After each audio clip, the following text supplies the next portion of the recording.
추모지자는 여자친구의 집에 배관을 타고 침입해 폭행을 한 20대 남성에 대해서 법원이 구속영장을 기각했습니다. 도주의 우려, 증거인멸의 우려가 없다는 이유인데요. 신당역 살인사건의 피의자 전주환도 같은 이유로 구속되지 않았고 결국엔 살인으로 이어졌습니다. 이번 사건의 피해 여성은 남성이 또 찾아올까 극도의 불안을 호소하다 결국엔 집이 아닌 다른 곳으로 피신해야 했습니다. 법은 누구를 보호하고 있는 걸까요? 부정석 기자입니다. 배관을 타고 2층으로 올라가 여자친구 집에 무단으로 들어간 뒤 휴대전화를 빼앗고 2차례 폭행한 20대 남성. 하지만 법원은 이 남성에 대해 도주와 증거인멸의 우려가 없다며 구속영장을 기각했습니다. 남성은 경찰의 스토킹 경고를 받고도 버젓이 무단 침입과 폭행을 저질렀는데도 풀려났습니다.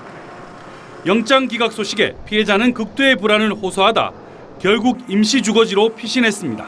그 남자가 어떻게 하면 다 알잖아요. 쳐다보면 특별한 불안감 이게 끼치는 것 같습니다. 이제 일이 그 집이 다 있는다. 자기한테 이제 그때 원망한 분이 있어가지고 그 정도 하고.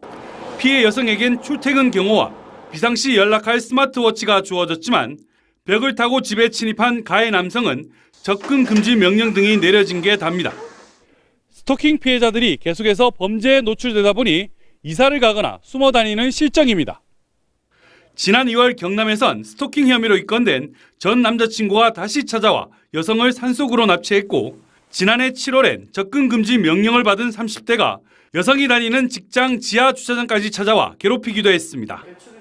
지난해 10월부터 지난달까지 경남의 스토킹 피해 신고는 1,323건, 이 중 단 1.6%인 22건만 구속됐습니다.